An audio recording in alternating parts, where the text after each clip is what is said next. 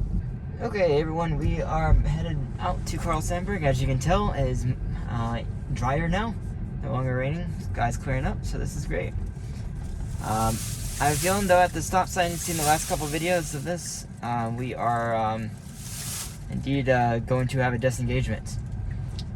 Every single time I'm going here, unless I like add a cone to that corner or something, it's going to disengage. So, because I don't want to damage my car. And I think I need to go fix that problem. My dad gave me some drinks in a bag and they kept them rolling around on the floor. I wonder if, let's just put it down to sloth. I don't know, maybe it's more conservative. We'll see. Maybe it like swings out wider or something. It has like smoother turns. I don't know. It's worth a shot. Do something different. It's this right in front of us to the right here. You can't see it on the camera.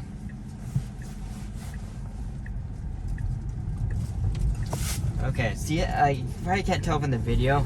That's the furthest right it can possibly go and be acceptable. Any further right, it bombs out. And I have to disengage. It's just not a comfortable, good experience because you don't know if it's going to bomb out because it's a couple inches make a big difference right there.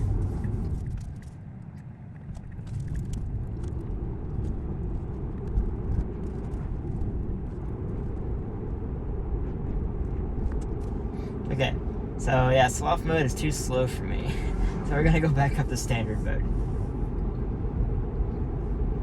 It definitely feels very slothy, very slow.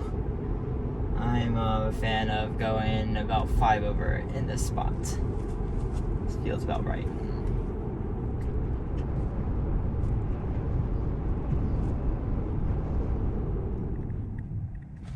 Okay, so this is a section of road I have not yet done on version 14.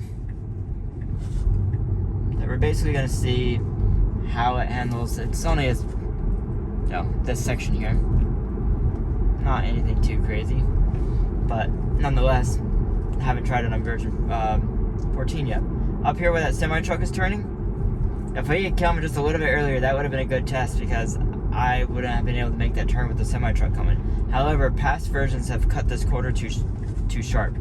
Let's see how version 14 does. Ooh, very, very close right there. I didn't like that because you can't really tell from the video, but there's a drop-off right there. So within a couple inches of going off the drop-off, and I'm like, yeah, it's too close for comfort for me. Don't like that.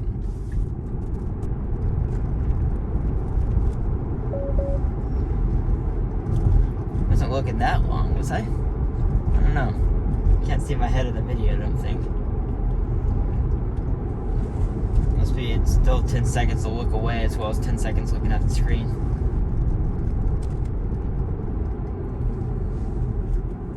Huh. Yeah, that must be a hard spot to turn out of that blind turn right there. That ultimately worked fine. It's good. Car slowed down, but it didn't overly slow down. You could tell the car was still accelerating in the lane and handled that situation great.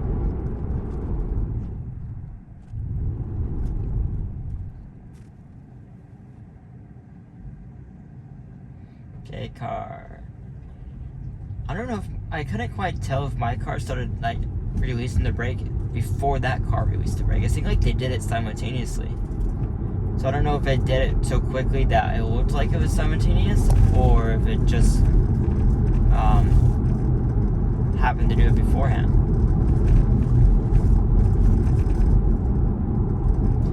So it has slowed for railroad tracks prior. I don't know if it's hard to tell if it's slowing because of this car or because of my car. But regardless, that was the perfect speed going over that particular set of railroad tracks. That was a lot rougher than the ones further west of here go this direction, which are smoothed out with the road and you can go over much quicker.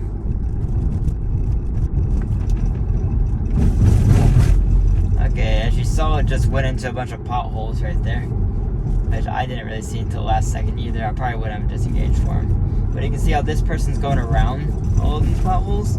My car's just going right through them. So that's something I don't think even AI4 version 14 does correctly. I suspect version 15 will do that, which would be really nice to see. Perfect. Yep, that's exactly when I would have gone on this roundabout.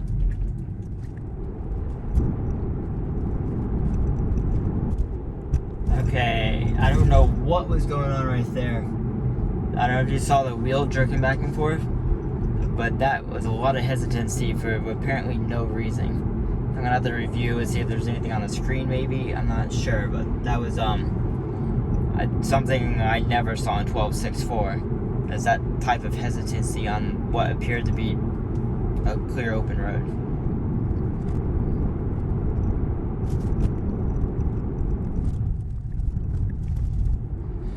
Okay, let's see how it just does going into the parking lot. I suspect it's gonna go all the way through and not find a parking spot. Again, I'm only gonna do this for the video. I don't actually like it auto parking. 9 times out of 10, the auto parking has sucked for me. Once I'm done kind of making videos, I'm gonna just park myself most of the time, because it's, in my opinion, most of the time it is not good.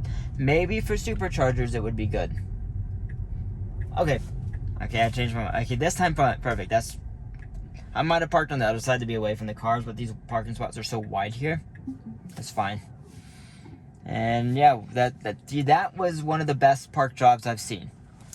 It's not saying much because 9 out of 10 again they suck. I'm not even exaggerating. Maybe 4 out of 5 suck. So 2 out of 10. 2 out of 10 are good. So yeah, that's as good as it gets in terms of parking. So I don't know. Let me know what you guys think. I just wanted to kind of get some additional video footage out just to give you something to look forward to until they fix a few of the bugs. I think there's going to be at least a point release before this goes wide, but I really do hope by August you guys have this on your car and you're able to try it out. I look forward to hearing your thoughts, and we'll see you in the next video. Thanks for watching, everyone.